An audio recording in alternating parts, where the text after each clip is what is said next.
Tonight we are going to answer a question that most people think they already know the answer to. Why haven't we been back to the moon? The answers you have probably heard are budget cuts, no political will, no reason to go back. And all of those things are true partially. But they are the surface of the answer, not the bottom of it.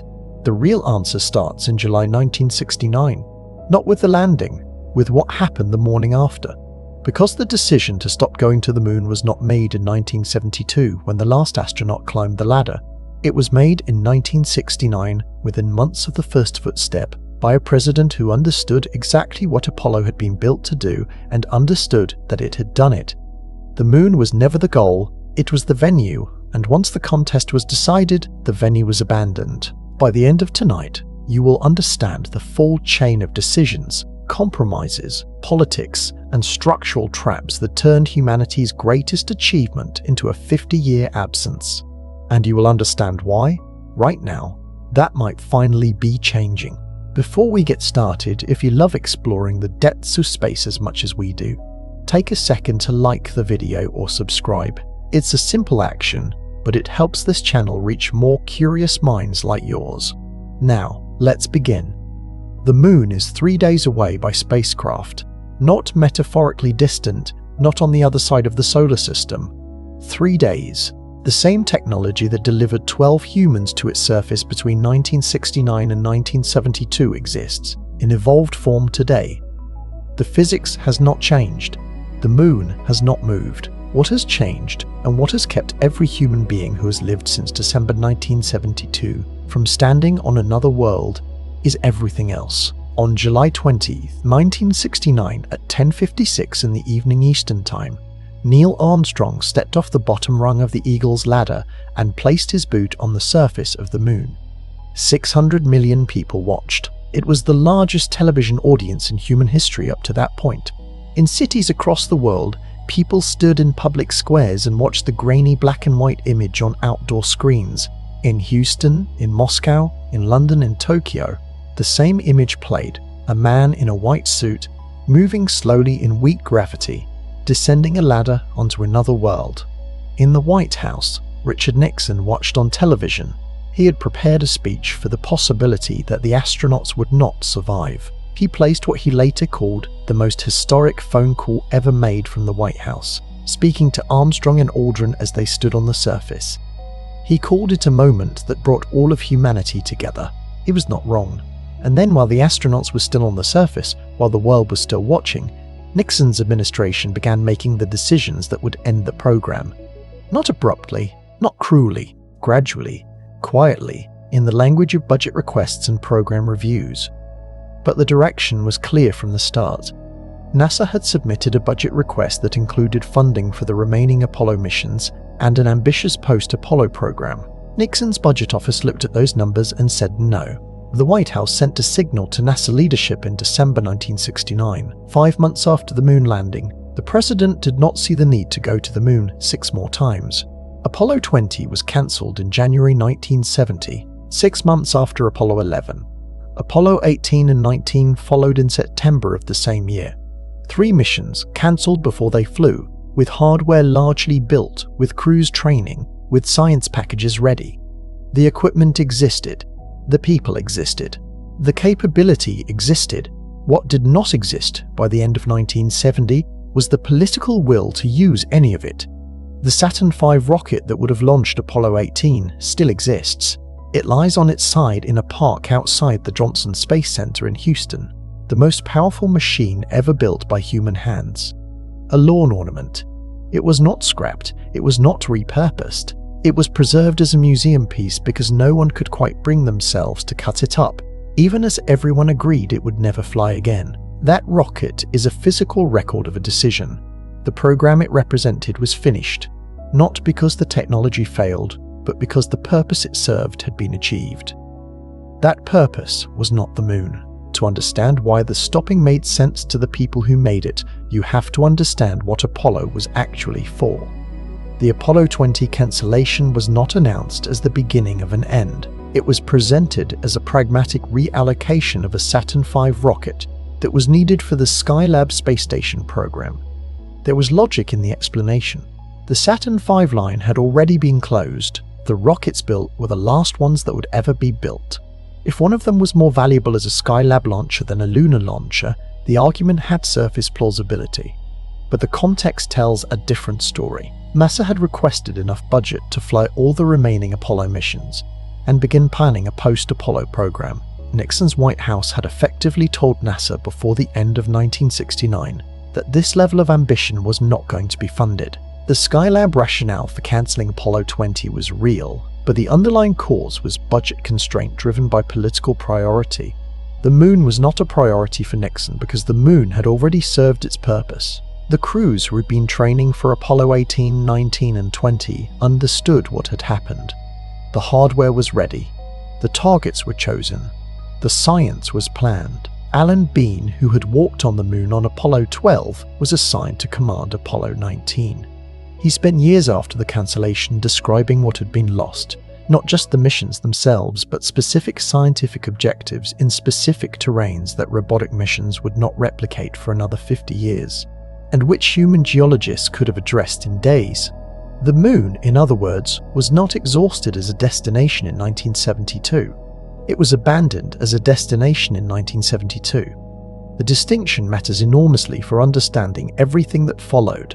The museum Saturn V at Houston is not merely a symbol. It is a specific object with a specific history. It was designated for Apollo 19 before that mission was cancelled. It was subsequently used as a test article and eventually transferred to the Johnson Space Center for display. The decision to preserve it rather than scrap it reflected something the people making the decision were not comfortable stating plainly. They were not sure the program was truly finished. The rocket was preserved because it seemed wrong to destroy it, as if destroying it would make the abandonment too final. Decades later, the rocket still lies on the grass near Building 2 of Johnson Space Center, its engines oxidizing slowly in the Texas humidity. Visitors walk past it and photograph it. Most of them do not know which mission it was built for.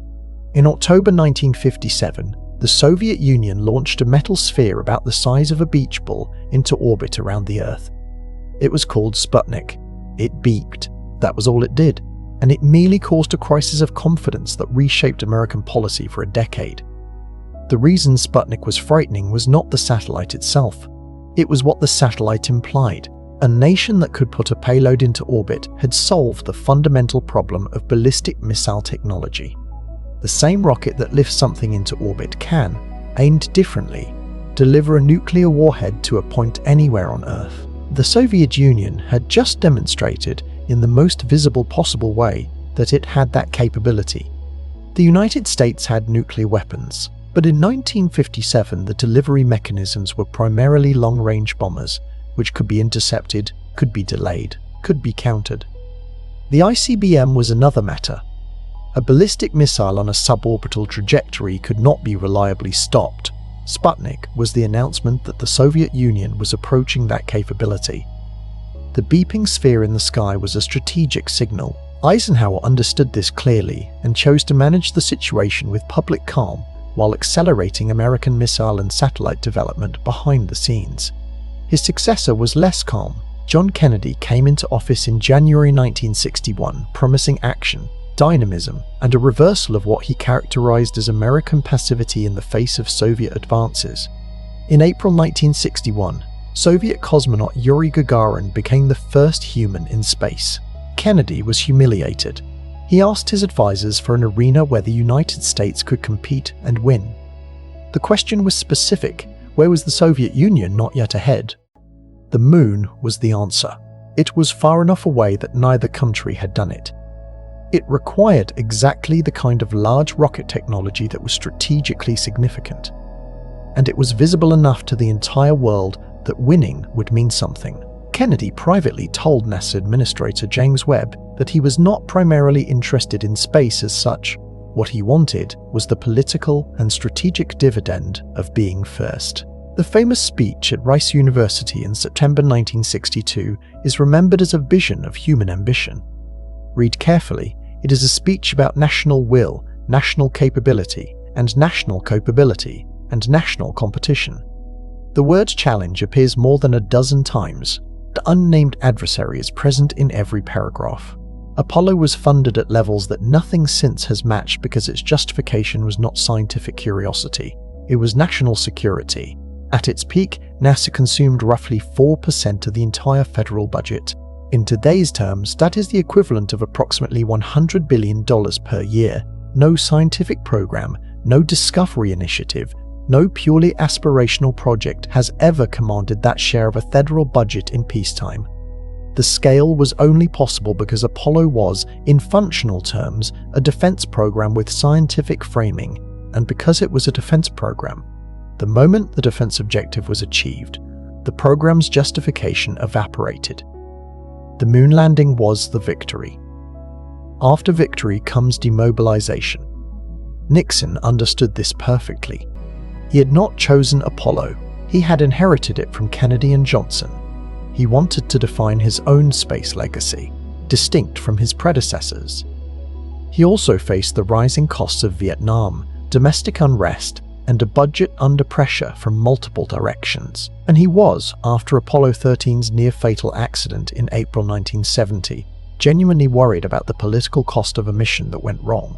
He wanted the achievement of Apollo without the ongoing risk and expense of more Apollo missions. So the missions were cancelled.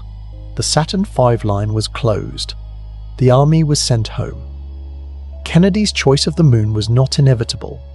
His advisors presented several options for a program that America could plausibly win: a large space station, an early crewed planetary flyby, an aggressive commercial satellite program. Kennedy weighed each of these and chose the moon for specific reasons. The moon had the right combination of properties. It was far enough away that the Soviets had not done it. It required exactly the kind of large, powerful rocket technology that demonstrated the same capabilities as an ICBM. It was visually and symbolically compelling in a way that a space station or a satellite program was not. And the timeline, roughly a decade, was long enough to require sustained commitment, but not so long as to fall beyond any realistic political planning horizon. The funding that followed the announcement was not gradual. Congress and the White House mobilized resources at a pace that had no peacetime precedent.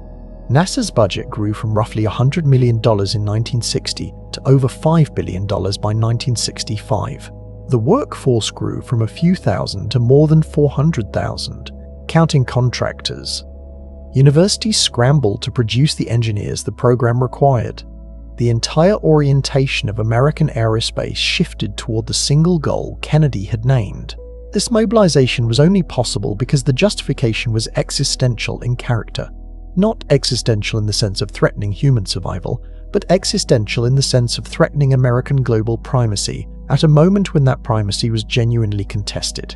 The money followed the threat, and the money was what made everything else possible. Without the scale of that commitment, Apollo was not technically feasible with the engineering tools of the early 1960s. The commitment and the capability developed together because both were driven by the same fear. This is why recreating Apollo without recreating its driver is so fundamentally difficult. The funding, the focus, the institutional mobilization were all expressions of a specific historical pressure. In the absence of that pressure, nothing since has produced the same result. The specific language Kennedy used in proposing the moon program is worth examining because it was precise about the relationship between space and military capability, in ways that his public speeches were not. In the internal discussions where Kennedy asked for options for a program America could win, the framing was explicitly about capability demonstration. Space technology and ICBM technology overlap substantially, and a lead in one implied a lead in the other. The moon was chosen partly because it was achievable and partly because achieving it would demonstrate to any observer the full chain of capabilities that made an ICBM program viable. The scientific returns were genuine but secondary. The cancellation of the final Apollo missions was not a single decision. It was a sequence of choices, each one small enough to seem pragmatic in isolation, that together dismantled the most capable deep space infrastructure in human history. The Saturn V production line had been shut down in 1968, before Apollo 11 even launched. The decision was made to limit production to the rockets already contracted as a budget measure. At the time, this seemed reasonable. There were enough Saturn Vs built or in production to fly all the planned missions. What no one chose to say plainly was that shutting the line meant that if the program continued beyond those missions, Starting it up again would require rebuilding suppliers, retooling factories, and re-engaging a workforce that would have moved on. The line was never restarted. When Nixon proposed to cancel Apollo 16 and 17 in the months before the 1970 election, he was primarily motivated by risk aversion. Apollo 13 had nearly killed its crew. Nixon had been visibly shaken by the ordeal, had felt personally connected to the astronauts during their days in a crippled spacecraft. He wanted to minimize the number of missions remaining that could go wrong before the election.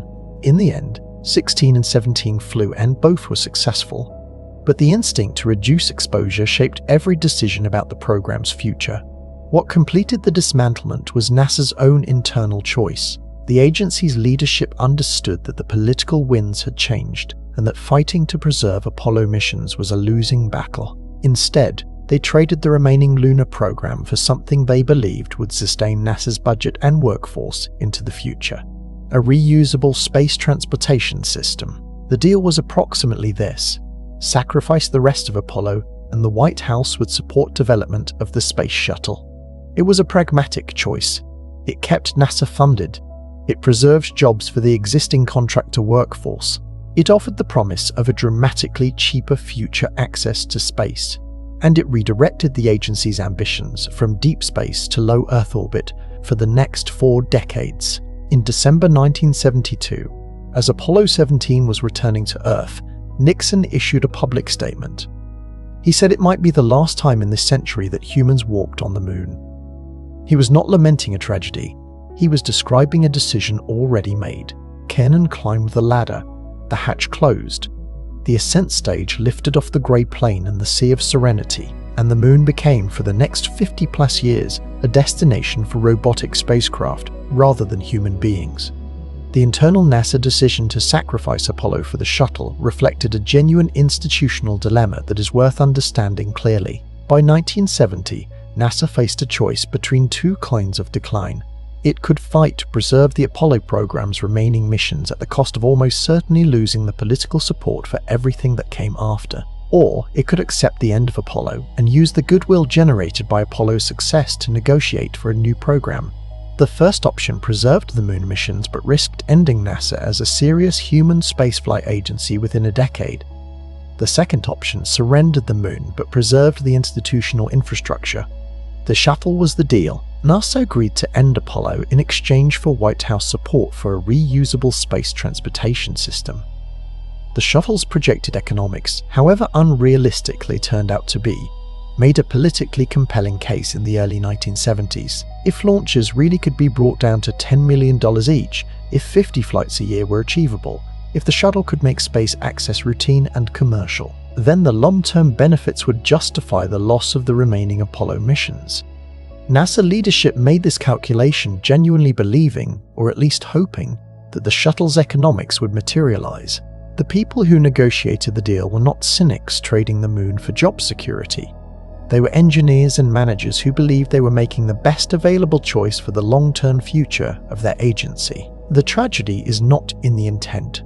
It is in how the economics of the shuttle actually developed, which made the trade, in retrospect, look far worse than it appeared in 1972. The institutional lesson that NASA and the space policy community drew from the experience was an important one. Never trade a capability you have for a promised capability you do not yet have. The shuttle was supposed to replace what Apollo had demonstrated was possible. It never did. And by the time that was clear, the window for recovering the deep space capability had been open for 20 years and then narrowed almost to nothing. The Skylab program, which received the Saturn V that would have flown Apollo 20, was itself cancelled before its second phase could be implemented. A second Skylab station was planned and partially assembled, but was never launched. The hardware sat in storage for years before being donated to the National Air and Space Museum.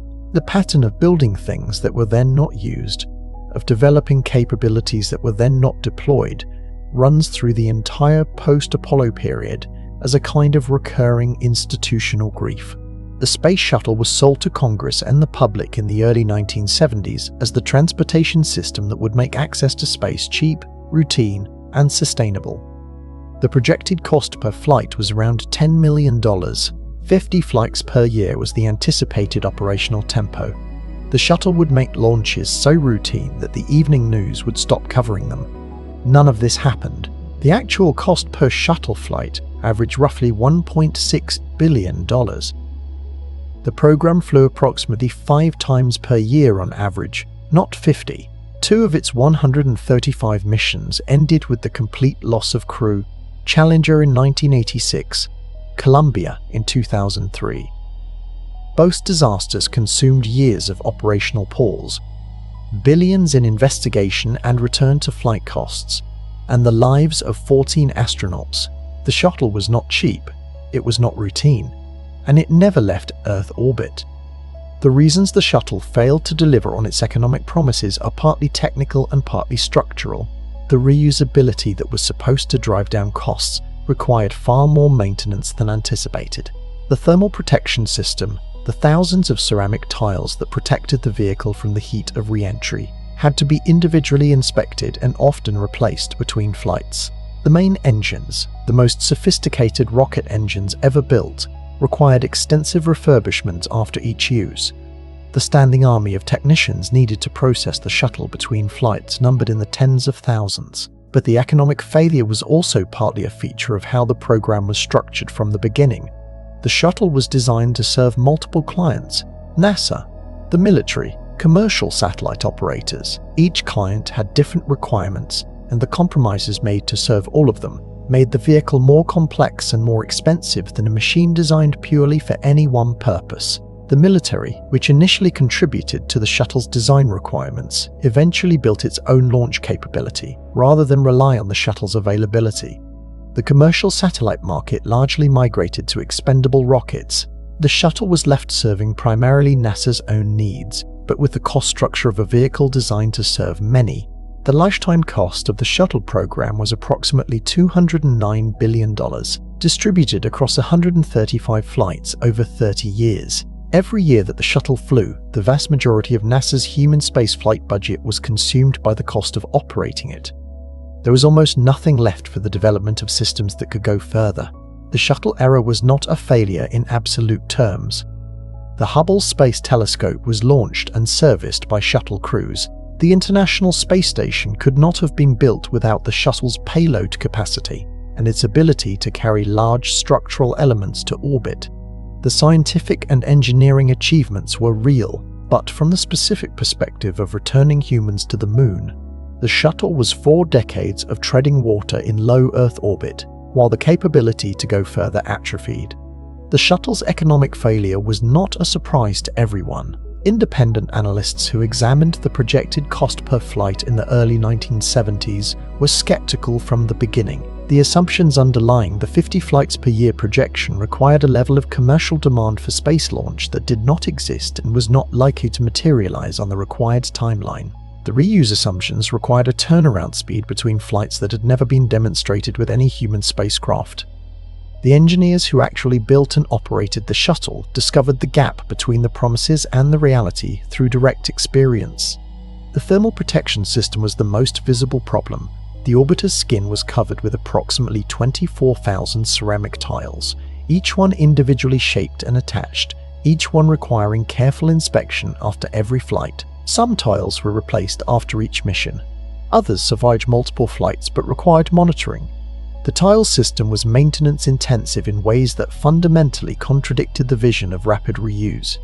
The main engines presented a similar challenge. They were designed for reusability in principle, but the actual practice of inspecting, testing, and certifying them for reflight required extensive work between missions. The engines were removed, disassembled, inspected, and reassembled by specialists whose expertise was specific to that hardware. The process could not be compressed beyond a certain limit without accepting risks that the program was not willing to accept.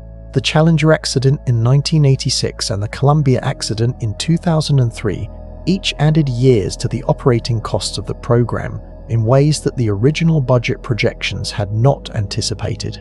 Investigation, redesign, certification, and return to flight consumed time and money that the per-flight cost averages obscure. The true cost of the program, including the accident consequences, was higher than any quoted average. What the shuttle era produced, despite its economic failure, was an extraordinary body of operational knowledge about human spaceflight in low Earth orbit. The medicine, the engineering, the operational procedures, the understanding of what the human body does in extended weightlessness, these were genuine achievements. They were simply not achievements that pointed toward the moon. The Columbia accident in 2003 ended shuttle operations for more than 2 years. During that period, the International Space Station, which depended on the shuttle for crew rotation and resupply, was maintained by Russian Soyuz spacecraft under emergency arrangements. The accident investigation revealed that the foam insulation strike that caused Columbia's thermal protection failure had been observed and discussed before re-entry, but the conclusion that it posed an acceptable risk had been reached without adequate engineering analysis. The pattern of institutional pressures overriding technical concerns, which Challenger had also revealed, had recurred 17 years later. The human cost of both accidents was total: 14 astronauts dead across 2 missions out of 135 total flights. If the shuttle was the first great detour, the International Space Station was the second. The ISS did not begin as the ISS.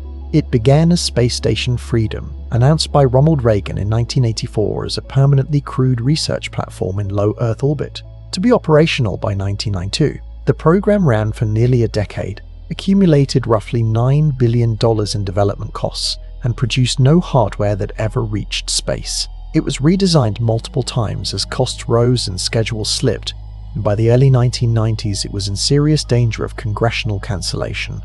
What saved it was the end of the Cold War. When the Soviet Union collapsed in 1991, the question of what to do with the Russian space program became a pressing strategic concern.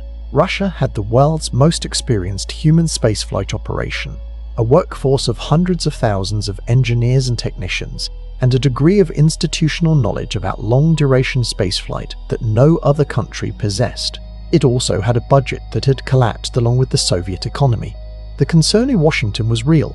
A financially desperate Russian space industry might sell its expertise to countries that were not American allies. The solution was to invite Russia into the space station program. Station Freedom was redesigned around Russian participation, renamed the International Space Station, and restructured with contributions from Russia, Europe, Japan, Canada, and eventually more than a dozen other partners. Construction began in 1998. The first permanent crew arrived in November 2000. The ISS is the most expensive single object ever built by human beings. The US cost alone has been estimated at over $150 billion. Including all international partner contributions, the total figure is higher. It has been continuously inhabited since November 2000, a run of more than 25 years. It has hosted hundreds of astronauts and cosmonauts from dozens of countries. It has produced thousands of scientific experiments across disciplines from biology to materials science to physics. It is a genuine achievement of international engineering and political cooperation. It orbits at an altitude of approximately 400 kilometers. The Moon is 384,000 kilometers away.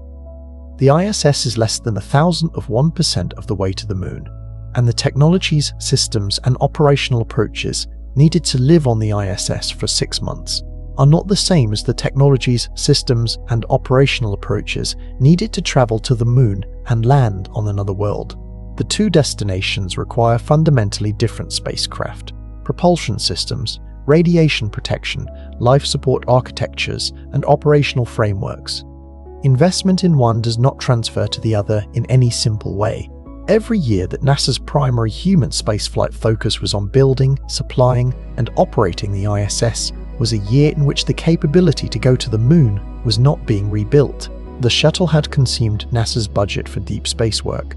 The ISS consumed it further. By the time the shuttle retired in 2011, the United States had not had a rocket capable of going beyond low Earth orbit since the last Saturn V flew in 1973. The ISS experience taught something specific about international cooperation as a tool for sustaining space programs across political cycles.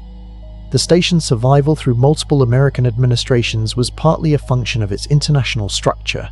Every US administration that considered reducing ISS funding had to weigh not only the domestic consequences, but the diplomatic consequences of cutting a program in which Russia, Japan, Canada, and the European Space Agency had invested substantially. These international commitments created a political cost for cancellation that purely domestic programs do not have. This lesson was explicitly incorporated into the Artemis program's design. The Artemis Accords, which began with 8 signatory nations in 2020 and had grown to more than 40 by 2026, are in part a mechanism for creating international dependencies that make program cancellation politically costly. Each nation that has integrated its own lunar plans around the Artemis architecture becomes a constituency for Artemis's continuation. The specific science produced by the ISS was also relevant to deep space ambitions in ways that were not always appreciated in popular coverage of the station. The understanding of how the human body responds to extended weightlessness, the bone loss, the muscle atrophy, the cardiovascular changes, the visual acuity changes associated with increased intracranial pressure, all of these were characterized in detail through ISS research in ways that directly inform the risk assessment for a multi-week lunar surface mission or a multi-year Mars mission. The ISS was not a detour from human deep space flight, in the sense that the knowledge it generated was irrelevant. It was a detour in the sense that the destination was never changed from low Earth orbit to somewhere further. The generation of astronauts who flew the shuttle and lived on the ISS understood both the value and the limitation of what they were doing. Many of them said publicly that low Earth orbit was not the goal. It was the practice facility. The goal had always been further. The international partnership structure of the ISS also revealed something about the political economy of space programs that became directly relevant to Artemis. Partners invest not just money but national prestige and career opportunities in collaborative programs. A Japanese experiment module that has been planned for a decade, whose researchers have spent their careers preparing for it, creates a constituency for program continuation that transcends any single national budget decision. The ESA's contribution of the Orion service module to Artemis is not just a hardware contribution. It is a political commitment by European space agencies that creates a domestic political constituency for Artemis in those nations, making American cancellation more costly to the diplomatic relationship. Between 1989 and 2010, 4 American presidents announced, in varying levels of detail, their intention to return humans to the moon or send them to Mars. None of them produced a landing. George H.W. Bush stood on the steps of the National Air and Space Museum on the 20th anniversary of Apollo 11 in July 1989 and announced the Space Exploration Initiative.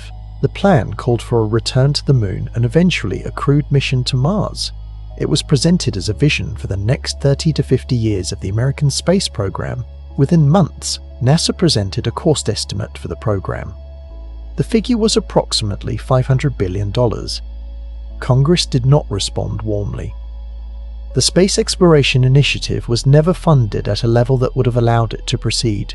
It quietly died without producing any hardware.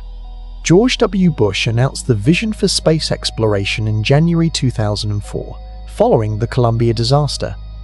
The plan called for returning humans to the moon by 2020 and eventually sending them to Mars. It produced a real program, the Constellation Project, which developed the Ares 1 and Ares 5 rockets and the Orion crew capsule. Constellation flew one test mission, Ares 1X, in October 2009. Barack Obama cancelled it 3 months later. The Augustine Commission, convened to assess the program, found that Constellation was underfunded relative to its ambitions and could not meet its stated goals without a budget increase that Congress was unlikely to provide. Obama accepted its recommendations, cancelled Constellation, and directed NASA toward an asteroid mission by the mid-2020s and the Mars mission in the 2030s. No specific moon program was included. Congress, for its part, directed NASA to build a new heavy-lift rocket using hardware from the cancelled Constellation program. That rocket became the Space Launch System. Same contractors, much of the same hardware, a different name and a reset timeline. Donald Trump's administration announced to return to the moon in 2017, reviving the lunar goal and giving it the name Artemis, with a target of 2024. The 2024 deadline was never realistic given the state of the hardware development, but the program produced real progress. A new rocket was built, a new capsule was completed, and an uncrewed test flight circled the moon in 2022. The pattern across all 4 administrations is clear. A president announces a program. Congress appropriates funding at levels insufficient to meet the announced timeline. The program falls behind schedule and over budget. The next administration inherits a delayed over-budget program it did not choose, finds it politically easy to cancel, and announces its own program. Billions in sunk costs are written off. The clock resets. The cycle repeats. Each cycle consumes roughly one generation of engineers. The people who spent their careers on Constellation did not transfer seamlessly to Artemis. The institutional momentum of a cancelled program does not survive cancellation. The knowledge, the relationships, the learned solutions to specific problems, all of it must be rebuilt from whatever carries over when the program restarts under a new name with a partially new team. The cycle of announced programs and cancellations has a psychological cost beyond the financial one. Each announced program generates a cohort of engineers, scientists, and managers who organize their careers around it. They choose specializations because of it. They take jobs at specific contractors or NASA centers because of it. They invest years of expertise building in specific technical problems that the program requires them to solve. When the program is cancelled, these careers are disrupted in ways that the aggregated cost figures do not capture. The Constellation program employed thousands of people at peak development. Among them were specialists in advanced propulsion, thermal management for deep space, guidance and navigation for lunar descent, life support for long-duration missions beyond Earth orbit. When Constellation was cancelled, these specialists faced a choice: transition to whatever came next, often at lower seniority in a program with different technical requirements, or leave the field. Some stayed. Many left. The institutional expertise did not fully survive the transition. This pattern has repeated across each cycle. Each cancellation degrades the workforce a little more. Each restart begins with a smaller pool of people who have direct experience with the specific technical challenges of deep space human flight. The cumulative effect over 4 cycles, across more than 40 years, is an institutional memory gap that no single program restart can quickly repair. The engineers who worked Constellation and then transitioned to Artemis often describe the experience of resolving problems that Constellation had already worked through. Not identical problems because the systems are different, but adjacent problems in the same technical domains where Constellation had developed approaches and insight that had to be reconstructed rather than inherited. This is the human cost of the cancellation cycle that the program cost figures do not show. The specific cost of each cancelled program, expressed as sunk development costs written off at cancellation, tells its own story. The Space Exploration Initiative of 1989 produced mostly studies. Constellation produced approximately $9 billion in hardware and development work before cancellation, of which some transferred to Artemis and some did not. Each cycle transfers less than it costs, because the new program has different requirements and different contractors with different technical approaches. The net efficiency of the development investment across multiple cycles is substantially lower than any single sustained program of equivalent total investment would have been. The Space Launch System rocket costs approximately $4 billion per launch. To understand what that means, it helps to have a comparison. SpaceX's Falcon Heavy, a large rocket capable of delivering substantial payloads to orbit, costs roughly $100 million per launch. The Falcon Heavy is not as capable as SLS, but it is in the same general category of large launch vehicles. The SLS costs 40 times as much per flight. This is not primarily because rockets are $40 billion worth of metal and engineering. The SLS costs what it costs for reasons that are largely structural and political rather than technical. The SLS was created by Congress in 2010 with a specific directive: use the existing contractor workforce and hardware from the cancelled Constellation program. This decision was made explicitly to preserve employment in states where Shuttle and Constellation contractors operated. The main SLS core stage is built by Boeing in Huntsville, Alabama. The solid rocket boosters are built by Northrop Grumman in Utah. The engines are tested at Stennis Space Center in Mississippi. These locations are not coincidences of technical optimization. They are a map of congressional constituencies. The contracts for the SLS's major components are cost-plus arrangements. Under a cost-plus contract, the government agrees to pay whatever the work costs plus a fixed profit margin. The contractor has no financial incentive to reduce costs. because overruns are reimbursed. The contractor does have every incentive to maintain a large workforce because workforce size correlates with billings. The result is a rocket that has been developed under a structural arrangement that rewards spending rather than efficiency.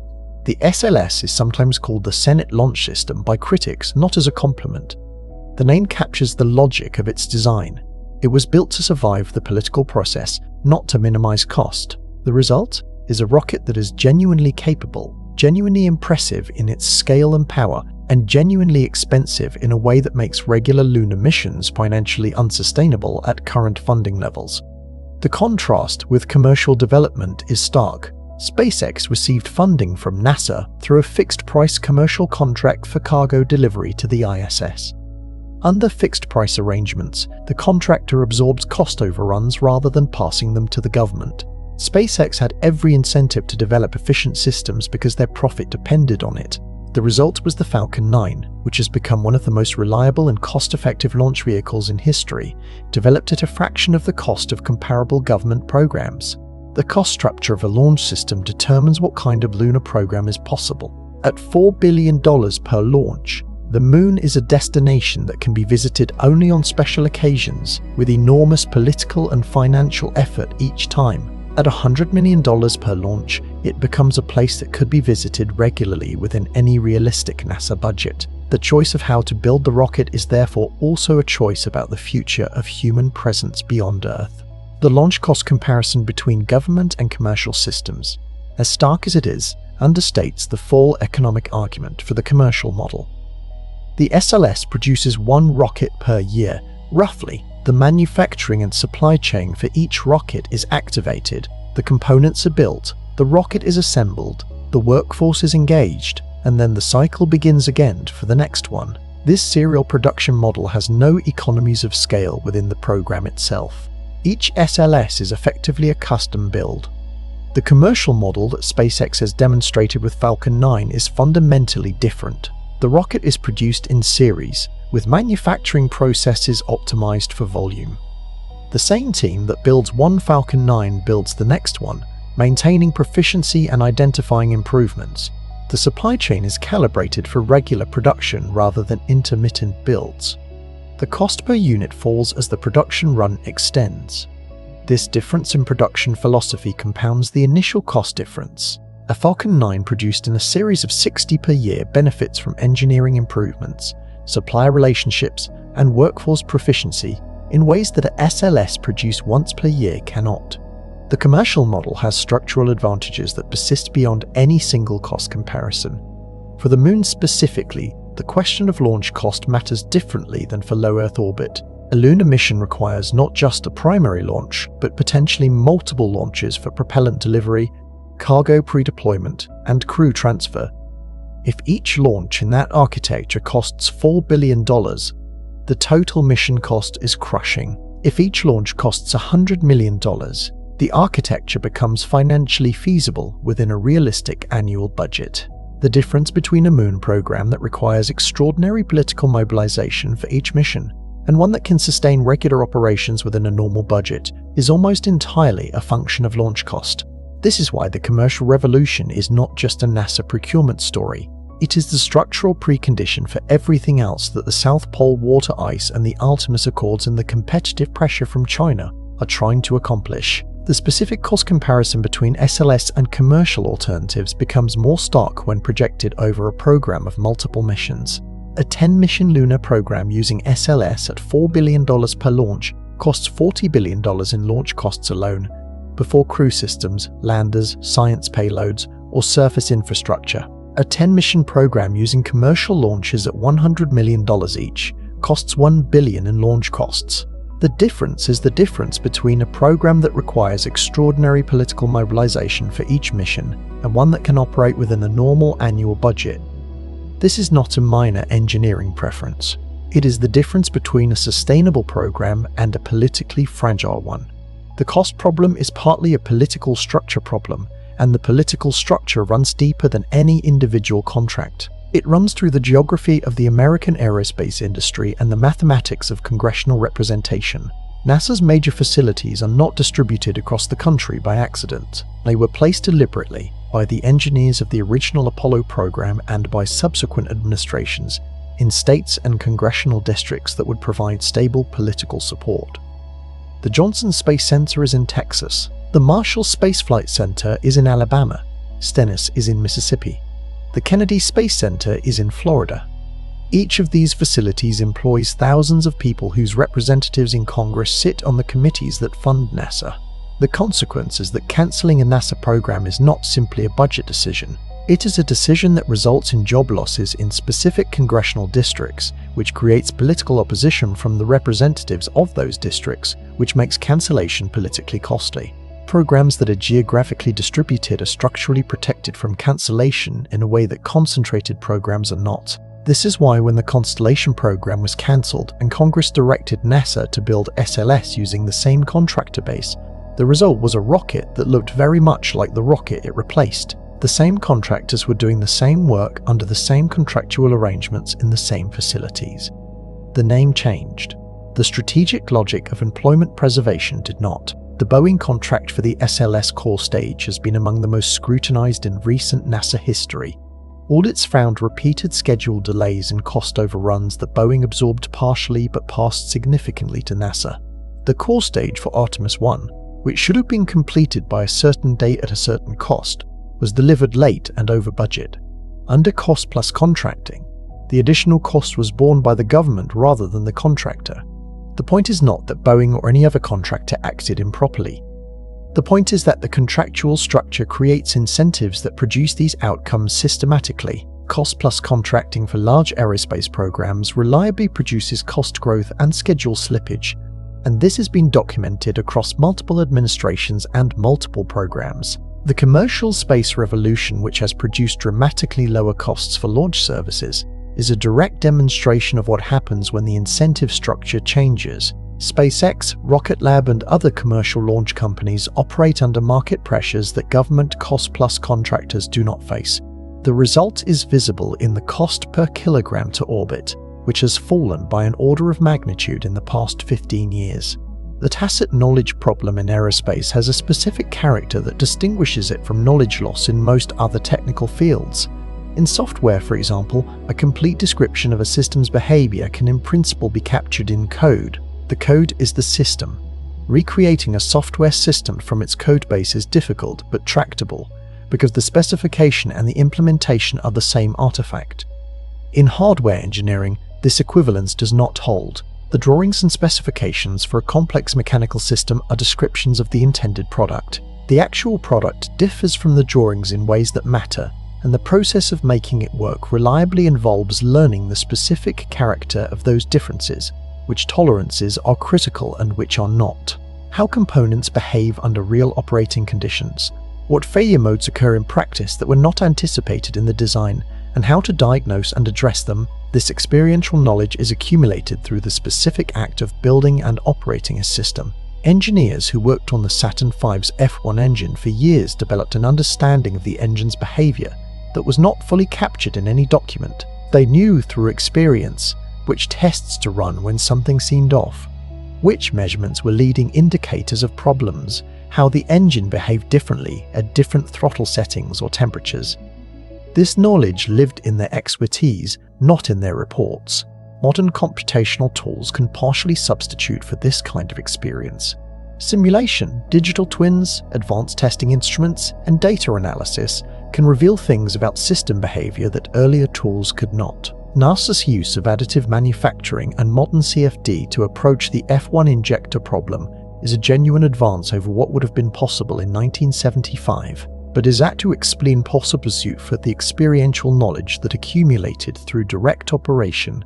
The gap is real, and closing it requires building and flying, not just simulating. The implication for Artemis is that the program's learning curve will be steeper than it would have been if the knowledge had been maintained continuously, and that early missions will carry higher developmental risk than equivalent missions in a program that had not experienced a 50-year gap. This is a manageable challenge, but it is a real one, and it affects the cost and timeline projections for the program. The knowledge gap is also visible in the specific technical problems that Artemis development has encountered that Apollo had already solved. The Orion capsule's heat shield, which must protect the crew during re-entry from lunar return velocities, encountered manufacturing problems during production that required redesign. Apollo's heat shield technology, while documented, did not transfer seamlessly to a new design using different materials manufactured by different suppliers 50 years later. The heat shield redesign added cost and time to the program. It was solvable, and it was solved. But it was not free, and it was not instant, and it exemplifies the broader pattern of relearning that 50 years of not flying to the moon has required. Alongside the cost problem is a problem that no budget line can easily fix. 50 years is a long time to not do something. When engineers design a complex technical system, they produce documentation, drawings, specifications, test reports, process descriptions. This documentation is valuable. It is not, however, sufficient to recreate the system from scratch. The gap between the written record and the operational capability is filled by what researchers call tacit knowledge, the practical, experiential understanding that lives in the hands and minds of skilled practitioners and does not transfer easily to paper. The engineers who built the Saturn V and flew the Apollo missions are now in their 80s and 90s or gone. The craftsmen who machined specific components in specific ways that were never formally documented because they simply knew how to do it are no longer available to be consulted. The institutional habits of how to solve the specific problems of deep space flight, built through the specific experience of doing it, were not preserved in any database or manual. When NASA investigated the possibility of recreating the F1 engine that powered the Saturn V's first stage, they discovered the depth of this problem. The F1 is the most powerful single-chamber rocket engine ever flown. Engineers examining the original manufacturing records found that key aspects of the engine's design, particularly the injector geometry that controlled combustion stability, had been developed empirically rather than theoretically. The original engineers had tuned the injector through physical testing until it worked, without fully understanding why it worked. Modern computational fluid dynamics has helped illuminate the reasons, but the process of recreating the capability required, in effect, re-engineering the engine from the beginning rather than simply following the original plans. The Apollo generation was a specific cohort with a specific set of skills developed through the specific experience of doing something no one had done before. That cohort is gone. The workforce that built Artemis has had to solve problems that the Apollo workforce had already solved, because the solutions did not transfer cleanly across 50 years of institutional change. John Thornton, the chief executive of Astrobotic Technology, described the gap plainly. That whole generation is out of the industry at this point. He was not speaking abstractly. He was describing the specific practical consequence of a 50-year gap in deep space human flight. The political will problem has a specific manifestation in how NASA's budget has evolved since the Apollo era that is worth stating clearly. At the peak of Apollo in the mid-1960s, NASA's budget represented roughly 4% of total federal spending. Today, it represents approximately half of 1%. In absolute terms, NASA's budget has grown since then, in inflation-adjusted dollars, but as a share of the federal government's total commitment, the space agency has shrunk by a factor of 8. This relative decline is not an accident. It reflects a deliberate recalibration of national priorities that occurred in the late 1960s and early 1970s, when the Great Society programs, the costs of Vietnam, and the end of the Apollo justification combined to redirect federal spending priorities. NASA has never recovered the political priority it held during the space race years. The consequence is structural. A program that represents 4% of federal spending can do things that a program representing 0.5% cannot. Apollo was achievable at 4%. The ISS has been marginally sustainable at 0.5%. Regular lunar missions are not comfortably fundable at 0.5% using the current SLS cost structure, because the annual cost of even a modest lunar program would consume a disproportionate share of the total budget. The commercial revolution's significance is partly that it makes ambitious programs feasible at the current budget level. If Starship delivers on its cost targets, a meaningful lunar program becomes achievable within the existing 0.5% budget, rather than requiring a return to Apollo-era funding shares. This is one of the structural reasons that the commercial space revolution matters beyond the specific missions it enables. Whether Congress and successive administrations will provide even the current budget level consistently over the decade required for Artemis to mature is the open question. The history of that question is not encouraging, but the structural conditions that made it nearly impossible have changed more in the last decade than in the previous 4. The political will problem has one more dimension that deserves explicit acknowledgement. NASA has historically been most successful at sustaining long-duration programs when it has had clear milestones that could be celebrated publicly at intervals shorter than the program's total timeline. Apollo had this. Each mission was a visible achievement, each one advancing toward the goal. The shuttle and ISS had it. Launches and dockings and spacewalks provided a regular cadence of visible events. Artemis has attempted to structure its milestone sequence similarly, with Artemis 1, then 2, then 3, each providing a visible achievement.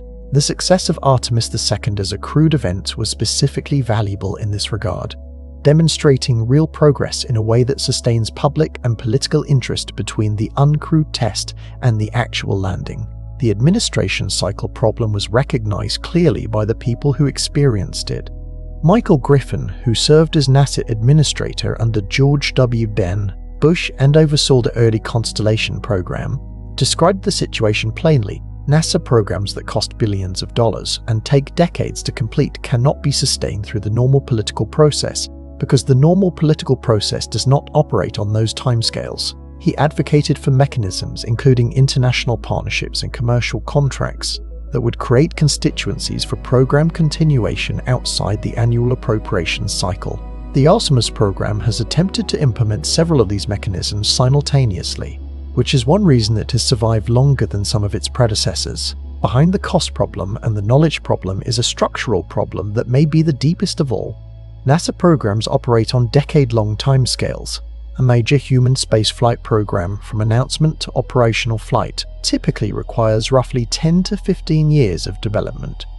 This is not primarily because of engineering difficulty, though that is real. It is because the systems are complex, the safety requirements are stringent, the testing is extensive, and the workforce must be trained, and these things cannot be significantly accelerated without accepted unacceptable risks.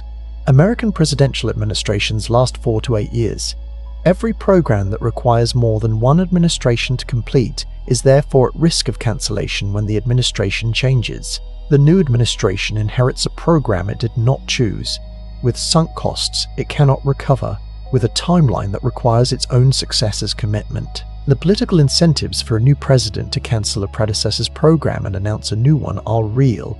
It demonstrates independent leadership, it creates opportunities to reward different contractors or states, and the cancellation costs are absorbed by the previous administration's record.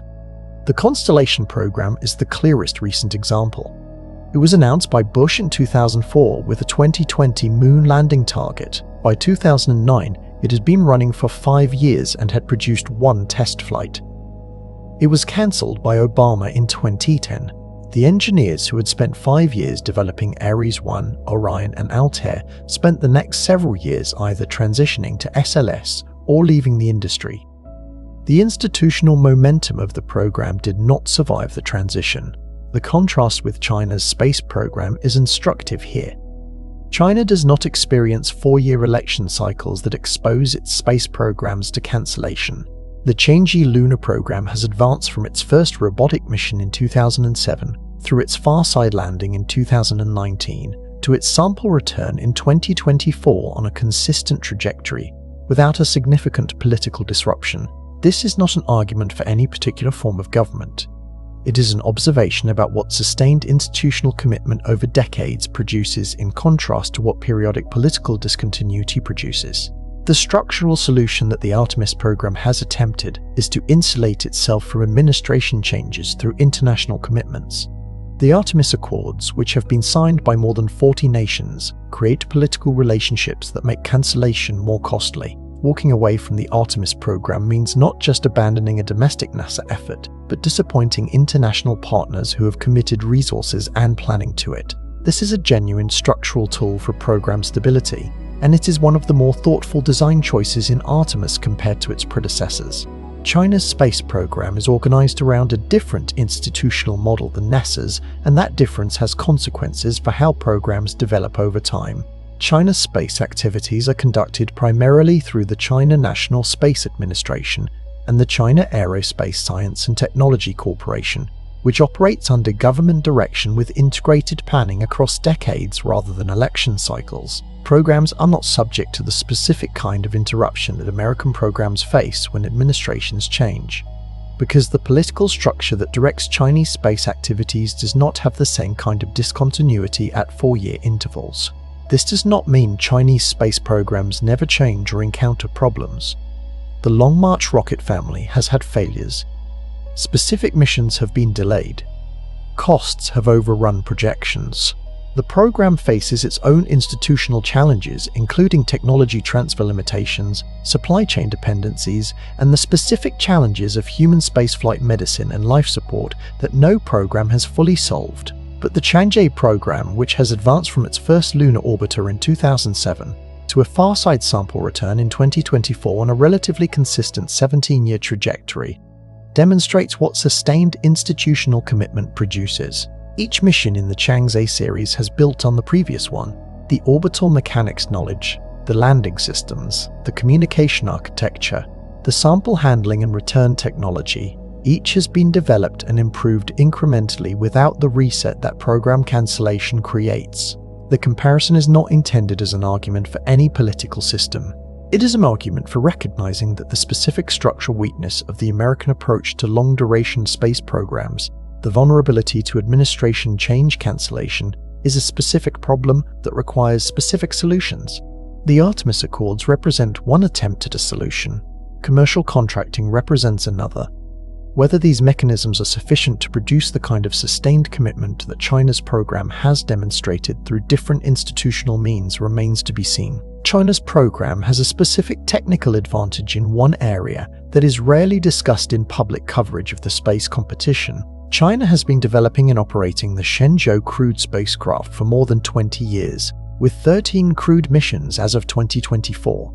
Chinese taikonauts have conducted spacewalks, operated the Tiangong space station, and accumulated substantial operational experience in human spaceflight.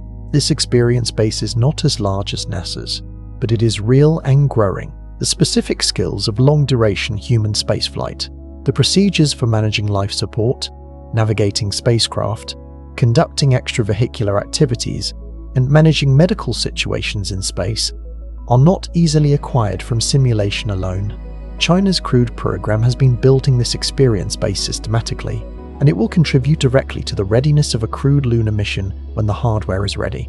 In August 2023, the Indian Space Research Organization's Chandrayaan-3 spacecraft successfully touched down near the lunar South Pole. It was the first mission of any nation to successfully land in the South Polar region. It confirmed the presence of sulfur and several other elements in the surface material. It was achieved on a total mission budget of approximately $75 million, less than what NASA spends operating the SLS program in a single month. In January 2024, the Japanese Aerospace Exploration Agency's SIM mission landed on the Moon with pinpoint precision, demonstrating a targeting accuracy no previous lunar lander had achieved. Japan landed its spacecraft within 100 meters of its intended target, demonstrating the kind of precision navigation that will be essential for landing near specific resource deposits or infrastructure. In June 2024, China's Chang'e 6 spacecraft returned samples from the Moon's far side, the first time any mission had accomplished this. The far side of the Moon had never yielded samples to any nation. China now has them. These are not symbolic gestures or demonstration projects. They are systematic capability demonstrations by space agencies that are advancing their lunar programs with consistency and purpose. The Moon is no longer a bilateral contest between the United States and the Soviet Union. It is a multilateral arena with multiple capable actors, and the question of who establishes a meaningful presence there first is genuinely open. Russia attempted to return to the Moon in August 2023 with Luna 25, its first lunar mission in nearly 50 years. The spacecraft crashed into the Moon during its orbital insertion maneuver. The contrast with India's successful South Polar landing in the same month was noted around the world. The United States is responding to this landscape through the Artemis program, which has drawn in more than 40 nations through the Artemis Accords, and through commercial partnerships with companies including SpaceX, Intuitive Machines, and Astrobotic. Intuitive Machines' IM-1 mission successfully landed on the Moon in February 2024, the first American spacecraft to soft land on the Moon since Apollo 17. It landed on its side, a partial success, but it reached the surface. The international landscape of the 2020s is the most active period of lunar missions since the Apollo era. Whether that activity produces a sustained human presence or whether it produces another round of successful robotic missions followed by a gradual loss of momentum depends on whether the competitive and economic incentives align for long enough to maintain the effort. India's Chandrayaan-3 success near the South Pole in August 2023 carries an additional lesson that extends beyond the immediate achievement. The mission cost approximately $75 million in total. It landed within the South Polar region. It confirmed the presence of sulfur and other elements at the surface. It operated successfully for approximately 2 weeks before the lunar night made continued solar power impossible. All of this was accomplished by an organization that had been conducting space missions for decades, but had never attempted a lunar soft landing successfully before. The previous Chandrayaan-2 mission in 2019 had attempted a South Polar landing and failed during the final descent phase, crashing rather than landing. The Indian Space Research Organization analyzed the failure, identified the specific guidance and control issues that had caused it, and redesigned the landing system for Chandrayaan-3. 4 years later, the redesigned system worked. This trajectory, from failure to success through specific technical learning, is the normal pattern of spaceflight development. What is notable about ISRO's path is that it was completed at a fraction of the cost of comparable NASA efforts without the political disruption that has repeatedly reset American programs, and in a time frame that a single team of engineers could span in their careers without experiencing a program cancellation. The lesson for the moon return question is not that India's approach is universally superior, or that it could scale to human spaceflight at the same cost levels. Human spaceflight adds complexity and cost that robotic missions do not carry. The lesson is that the specific cost and schedule problems that NASA faces are not simply inherent in the difficulty of the moon.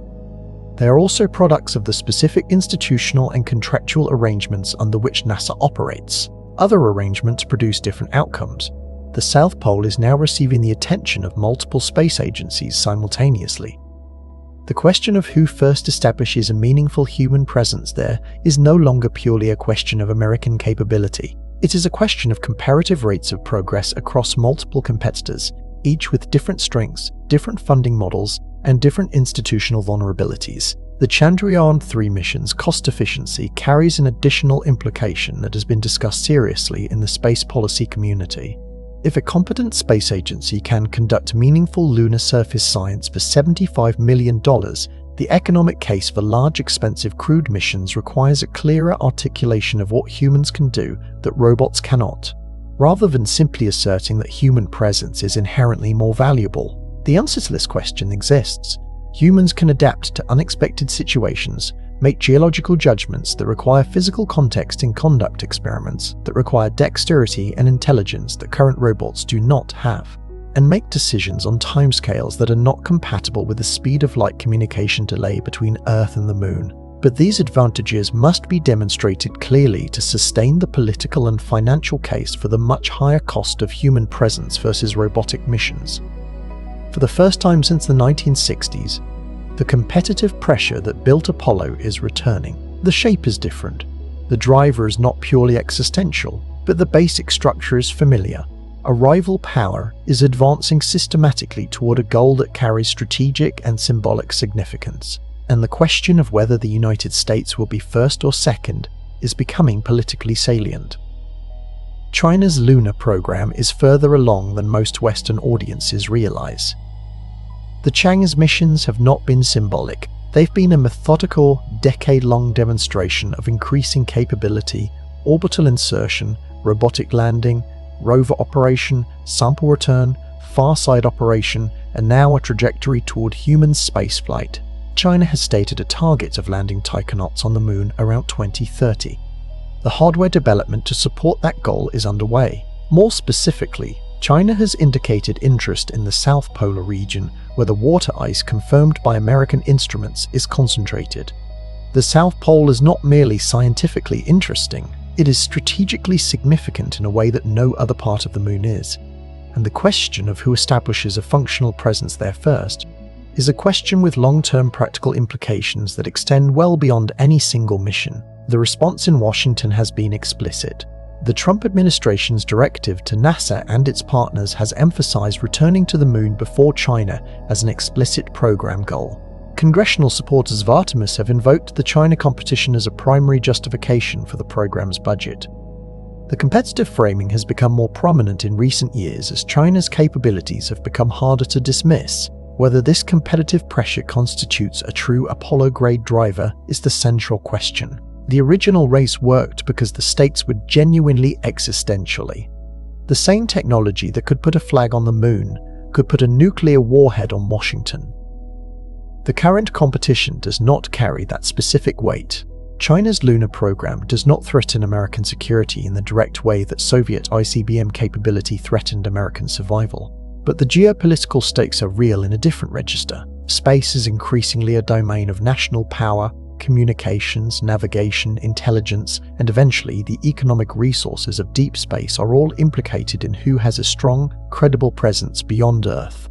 A China that lands on the Moon before the United States returns, that establishes operational infrastructure at the South Pole, and that does so systematically over the course of a decade, has demonstrated a form of national capability that carries real strategic weight even if it carries no nuclear threat. The question is whether that weight is sufficient to sustain the kind of commitment that Apollo required across multiple administrations in a political environment that has repeatedly failed to do so.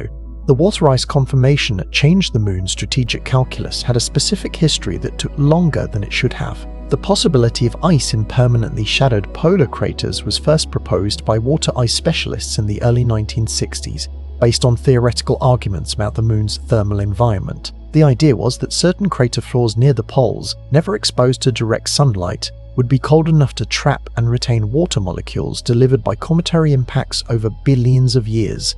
This hypothesis remained contested for decades because direct confirmation required instruments capable of detecting water signatures at the relevant wavelengths, deployed either in lunar orbit or on the surface near the polar regions. The Apollo missions, whose landing sites were all chosen for equatorial or near-equatorial locations for orbital mechanics reasons, provided no direct evidence one way or the other. The Clementine mission in 1994 and the Lunar Prospector mission in 1998 both provided indirect radar evidence consistent with the presence of ice, but neither was conclusive. The definitive confirmation came from the L-Cross mission in 2009, when a direct impact into Cabeus crater and spectroscopic analysis of the debris plume detected unambiguous water vapor signatures. This 18-year gap between suggestive evidence and confirmation, from Clementine in 1994 to L-Cross in 2009, reflects the specific challenge of getting instruments to the right places with the right capabilities. It also reflects the relatively low priority that detailed polar characterization received during decades when the Moon was not a serious human mission target. The interest and the investment were not aligned until the Constellation program created a practical reason to understand the poles in detail. The L-Cross confirmation arrived in 2009, the same year the Constellation program was about to be cancelled. The timing created an irony that was noted by many space scientists. Just as the most compelling practical resource argument for the Moon's value was confirmed, the program that would have used that resource was terminated. The South Pole's strategic significance is also a function of its specific geography in ways that go beyond the water ice.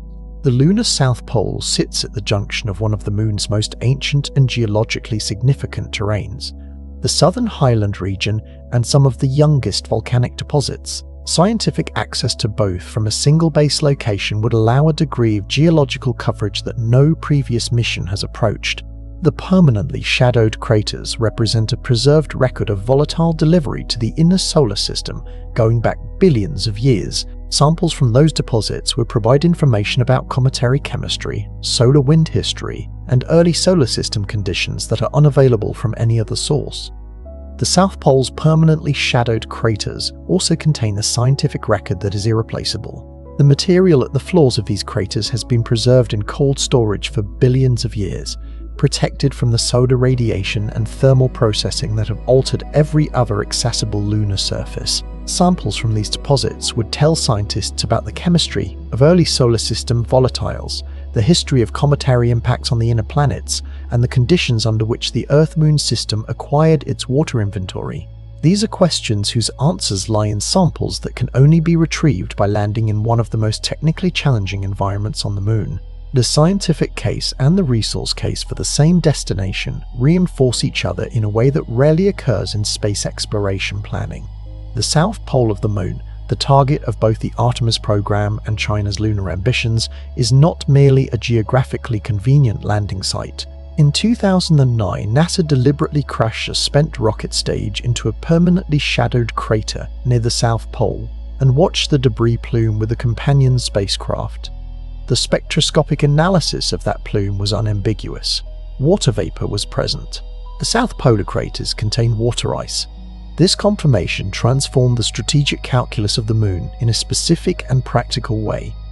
Water is not just a resource for drinking or growing food. Though it is those things, water molecules can be broken apart by electrolysis, a process that uses electrical energy to split water into hydrogen and oxygen. Hydrogen and oxygen are rocket propellant.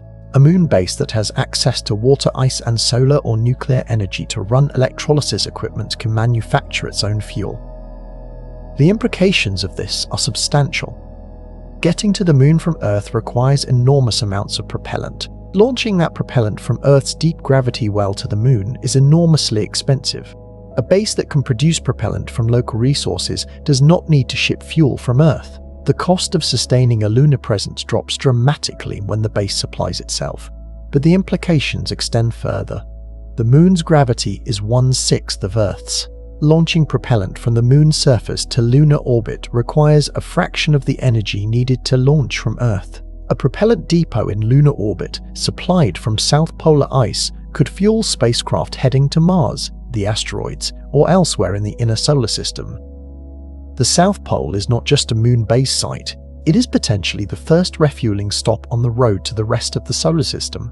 This changes the economic and strategic framing of the Moon entirely. A flag-planting mission has symbolic value and limited practical value, which is partly why the Apollo follow-on program could not sustain political support.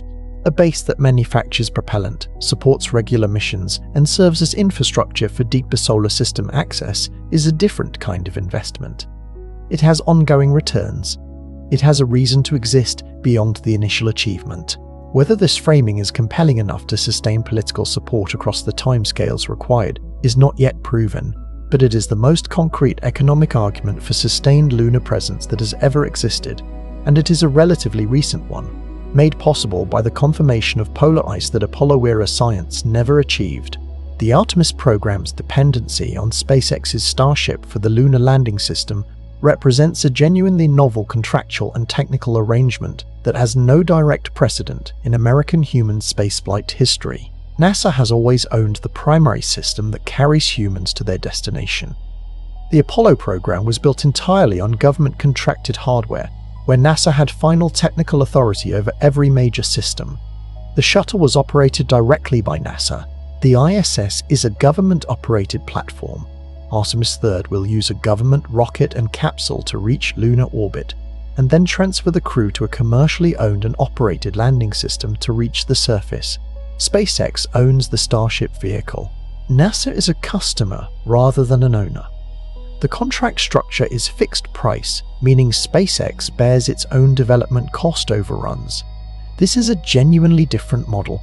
Its advantage is that it aligns the incentives for development efficiency with the contractor who has to deliver on a fixed price.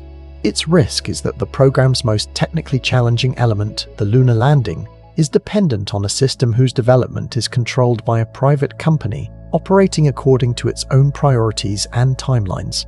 The Starship development program has proceeded through multiple test flights, each of which has demonstrated progress but also encountered specific failures that required redesign. The orbital propellant transfer capability, which is essential for fueling Starship before its transit to the Moon, had not yet been demonstrated at scale as of mid-2026. This specific technology is the critical path dependency for Artemis III. If the propellant transfer demonstration takes longer than projected, the landing timeline moves accordingly. NASA and SpaceX have aligned incentives for success, but they also have different risk tolerances and different pressures. NASA's institutional culture is deeply shaped by the memory of Challenger and Columbia, and it carries a specific responsibility to justify any risk to human life to an independent safety board and to Congress. SpaceX has demonstrated a higher tolerance for vehicle losses during development, accepting failures as learning events in a way that NASA's public accountability structure makes more difficult. Managing this cultural and institutional difference across the most critical phase of Artemis is a genuine challenge that neither program's history has fully prepared either organization for. The Artemis program's relationship with SpaceX also represents something new in the political economy of NASA contracting. SpaceX is a company with its own ambitions in deep space, including its stated long-term goal of establishing a human presence on Mars. The interests of SpaceX and NASA are substantially aligned for the Artemis program, but they are not identical. SpaceX wants Starship to succeed because Starship is the foundation of its entire future commercial and spaceflight program. NASA wants Artemis to succeed because it is the agency's primary human spaceflight program. These aligned interests produce genuine collaboration, but SpaceX priorities for Starship development extend beyond what NASA requires for Artemis, and the sequencing of Starship development milestones reflects those broader priorities, not just the Artemis schedule. The Artemis program, as of the middle of 2026, has achieved something that none of its predecessors managed. It has put humans beyond low Earth orbit for the first time since 1972. In April 2026, Artemis II launched from Kennedy Space Center on the Space Launch System rocket, carrying 4 astronauts on a free return trajectory around the Moon. Commander Reed Wiseman, pilot Victor Glover, mission specialist Christina Koch, and Canadian astronaut Jeremy Hansen spent approximately 10 days in cislunar space, flying within a few thousand kilometers of the lunar surface before returning to Earth. No spacecraft landing occurred. No humans set foot on the Moon. But 4 human beings traveled to the Moon's neighborhood, looked back at Earth from that distance, and returned safely. It was the most significant human spaceflight event in 54 years. The program now faces the step that has always been the goal, Artemis III, targeting the lunar surface, currently scheduled for no earlier than the summer of 2027. The mission would use the Space Launch System and Orion to carry astronauts to lunar orbit, where they would transfer to a SpaceX Starship vehicle that has been pre-positioned there. The Starship lander would carry them to the surface and back to lunar orbit, where they would return to Orion for the journey home. This architecture has a dependency that no previous American lunar mission had. It requires SpaceX Starship, which must be fueled in Earth orbit before its transit to the Moon. Orbital propellant transfer, moving fuel from one spacecraft to another in orbit, is a technically novel operation that has not yet been demonstrated at scale. SpaceX has been testing the necessary systems and was conducting propellant transfer demonstrations in 2025. The Artemis III timeline depends on this technology being ready, in addition to SLS and Orion performing as expected. The program also faces political uncertainty. The Trump administration's proposed 2026 budget described SLS as grossly expensive and delayed, called for its cancellation after Artemis III, and proposed replacing future missions with commercial systems. If Artemis III lands on the Moon, the program will have achieved its nominal goal. Whether it continues in any form beyond that single landing depends on budget decisions, congressional action, and the development timeline of commercial alternatives. The pattern of previous programs is not absent from this one. What is different is that Artemis has gone further than any of its predecessors. It has flown a successful uncrewed test mission, completed a crewed cislunar flyby, and has a credible architecture for a landing. The hardware is real. The crew has flown. The Moon is closer than it has been since December 1972. The Artemis Accords, which have grown to include more than 40 signatory nations, represent the most serious attempt to create a stable international framework for lunar activity since the Outer Space Treaty of 1967. The 1967 treaty established fundamental principles. Space is not subject to national appropriation. Space exploration should be conducted for the benefit of all humanity. Nations are responsible for their own space activities. But the treaty was negotiated in the context of two superpowers whose primary concern was preventing the other from militarizing orbital space. Its provisions were designed for that specific contest, not for the more complex situation of multiple national and commercial actors pursuing specific resource extraction and long-term presence goals. The Artemis Accords address some of the gaps. They affirm the principle of peaceful purposes, establish transparency requirements for space activities, address the creation of safety zones around operating bases, and acknowledge that the extraction and use of space resources is permissible under international law while not amounting to national appropriation of territory. This last point is legally contested and has not been resolved in a way that all major space powers accept. China and Russia have not signed the accords, and they have characterized the American approach as an attempt to impose rules designed to favor American commercial interests. The accords are not a treaty. They are bilateral political commitments between the United States and each signatory. They do not have the force of international law. What they do have is the weight of political relationships. 40 nations have committed publicly to a set of norms. Each of them has a diplomatic interest in the coherence of those norms. This creates a form of soft governance for lunar activities that, while imperfect, is more than nothing and more than existed before. Whether it is sufficient to prevent conflict over South Polar resources in a scenario where multiple actors are operating there simultaneously is genuinely unknown. The situation has no precedent. The Moon has never before been a location where multiple nations with different interests and different legal frameworks were simultaneously planning active resource operations. The governance question for the Moon, which the Artemis Accords address partially, becomes more complex as the activity level increases.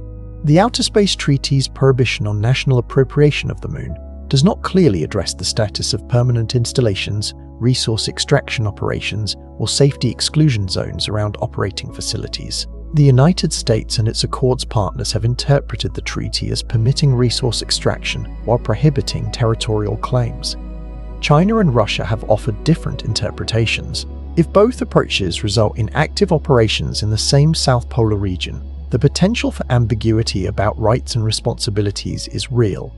The absence of a binding international framework with enforcement mechanisms is not an abstract legal concern. It is a practical problem that will need to be managed as activity on the Moon increases. The space that has opened since the shuttle era between the cost of government program rockets and the cost of commercial rockets is the most significant structural change in space access since the development of expendable launch vehicles in the 1960s. SpaceX's Falcon 9 has flown more than 250 times. Its reusable first stage, which lands itself after delivering its payload to orbit, has dramatically reduced the per-launch cost compared to expendable vehicles. The Falcon Heavy, which combines 3 Falcon 9 cores, has demonstrated the ability to deliver very large payloads to orbit or to deep space trajectories at a cost roughly 40 times lower than SLS per flight. Starship, currently in development, is the most ambitious commercial launch vehicle ever attempted. Fully reusable in both stages, it is designed to eventually achieve per-launch costs in the tens of millions of dollars, which would represent another order of magnitude reduction compared to Falcon 9. If Starship achieves anything close to its cost targets and its reliability targets, the economics of space access change fundamentally and permanently.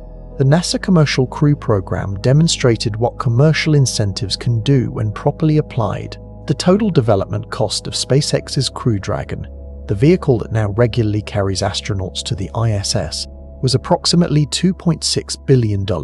This included multiple test flights and a complete development cycle for a vehicle certified to carry humans. The Boeing Starliner program, contracted in parallel and structured more like a traditional government program, cost approximately $4.2 billion, and as of early 2026 had not completed a successful operational crewed mission. The commercial space revolution is not a guarantee that the Moon becomes affordable. Starship must still deliver on its development promises. Orbital propellant transfer must be demonstrated, and the full architecture for regular lunar missions requires capabilities beyond a single launch vehicle. But the trajectory is clear.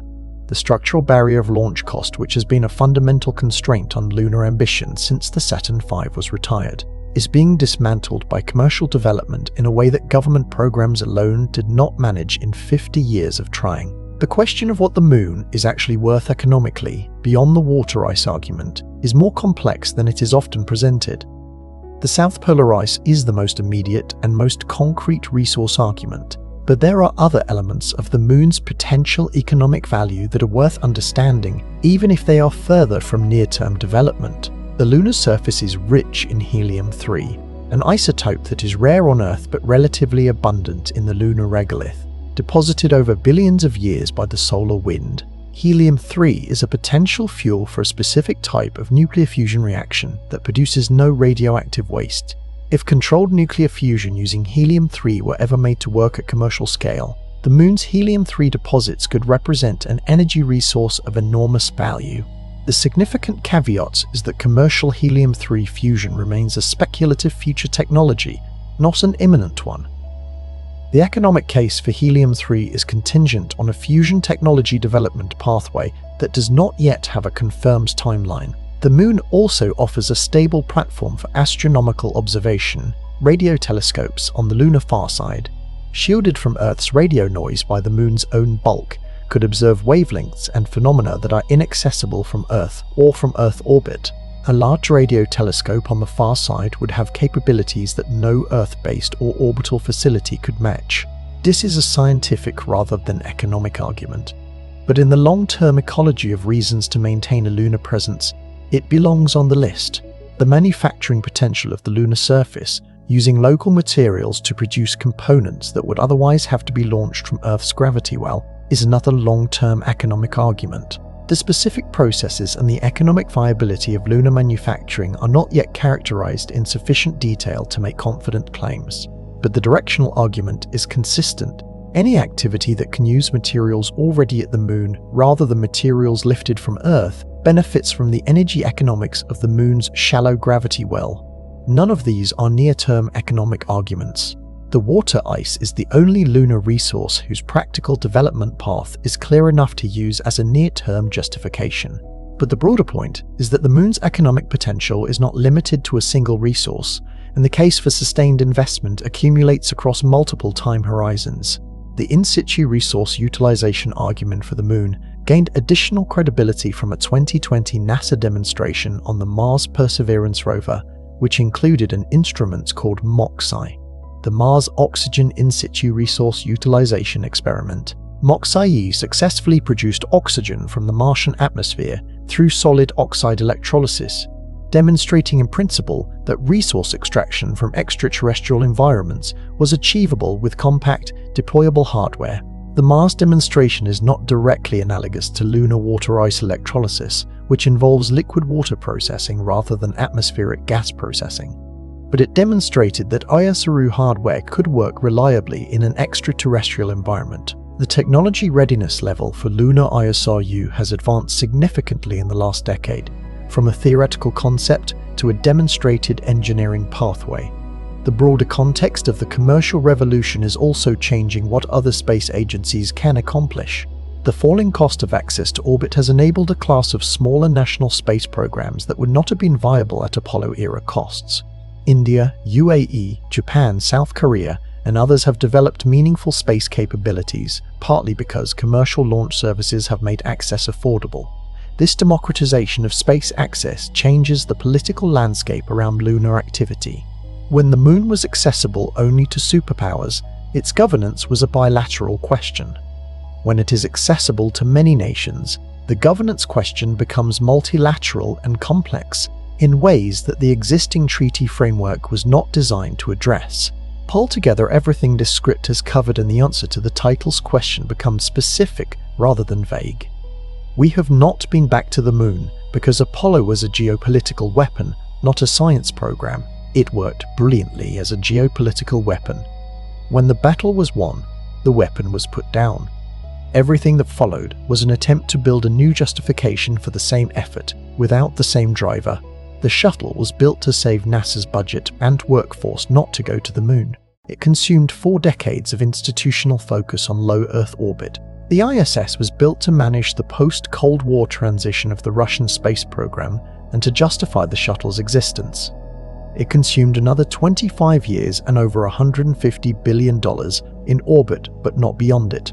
The cycle of announced moon programs, each underfunded and cancelled by the next administration, consumed the careers of multiple generations of engineers and billions in sunk development costs without producing a landing. The structural reasons for this pattern are specific. NASA programs take longer than presidential terms. Cost-plus contracting removes incentives for efficiency. The contracted geography of American aerospace is designed for political survival rather than technical optimization. The knowledge of how to do deep space human flight was not fully preserved across a 50-year gap, and the political will necessary to sustain a decade-long program across multiple administrations has never been consistently available without an Apollo-grade external driver. The current moment is the closest to having all of these things aligned that it has been since 1969.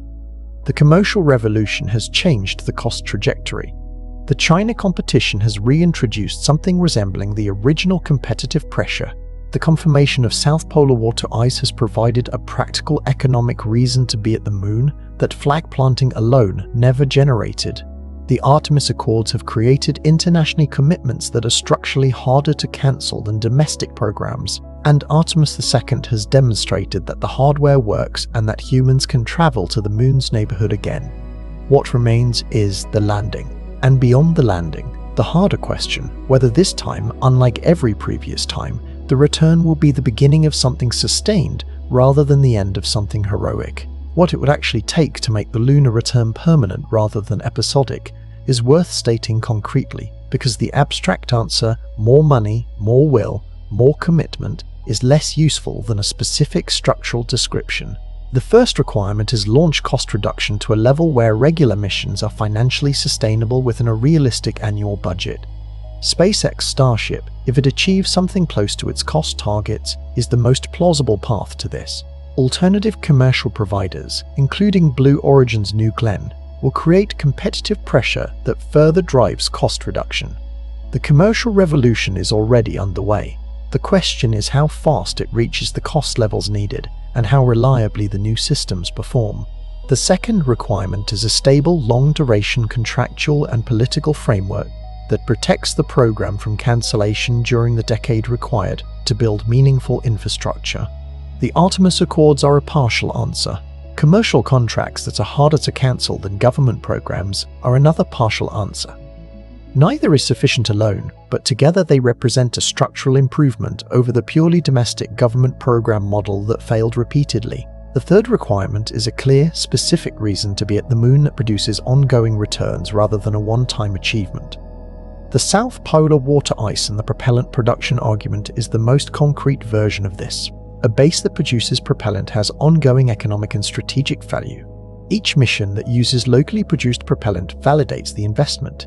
The value accumulates rather than being consumed by a single landing. The fourth requirement is a seismic monitoring program on the surface, which may seem like a narrow scientific point, but is actually a practical prerequisite for designing infrastructure that will survive the geological realities of the South Polar region.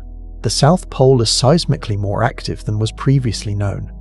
Building anything permanent there without understanding the seismic environment is an engineering risk that responsible mission planning must address. These requirements are specific, and each is achievable, if not yet achieved. The question is whether they are all achieved simultaneously, because each one is necessary, but none is sufficient alone. The four requirements for a sustainable lunar return, lower launch costs, stable political framework, clear ongoing purpose, and adequate site characterization, are each achievable, but each requires specific action that has not yet been completed. Lower launch costs depend on Starship's successful development and the competitive pressure of multiple commercial providers. A stable political framework requires both the continuation of the Artemis Accords and the development of commercial contracts that are harder to cancel than government programs.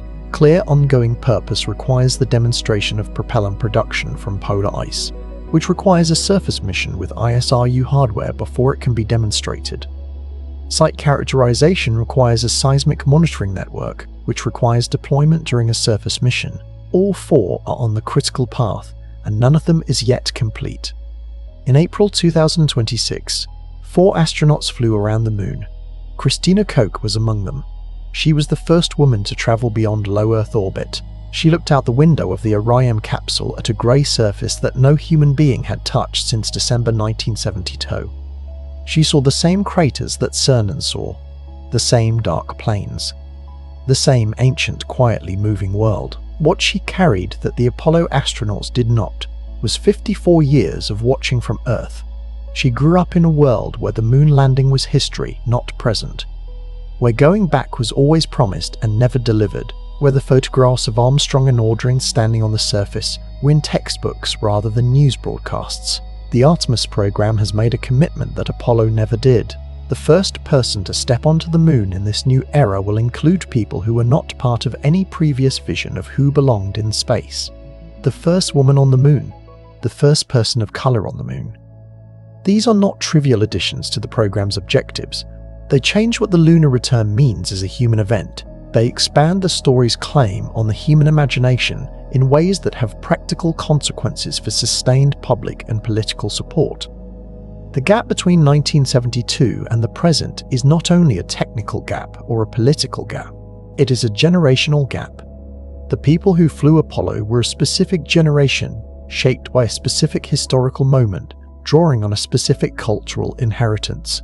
The people who will land on the moon under Artemis are a different generation, shaped by different experiences, carrying a different relationship to what the space program means and for whom it is conducted. Cernan's words as he climbed the Apollo 17 ladder were, "We leave as we came, and God willing as we shall return." He believed it.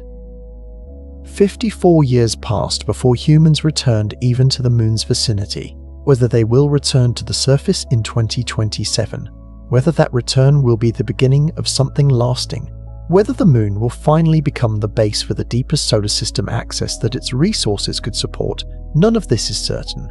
What is certain is that the moon has not moved. The physics has not changed.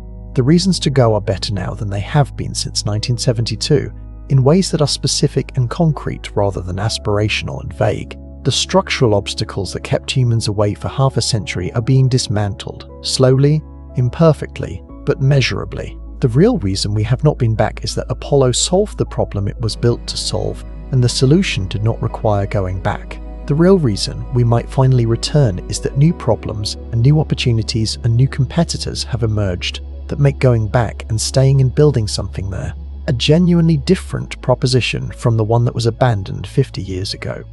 Good night. The real answer to the title's question can be expressed in a single compound sentence, but the sentence requires everything that has come before it to be meaningful. We have not been back to the moon because Apollo was a political instrument designed for a specific geopolitical contest.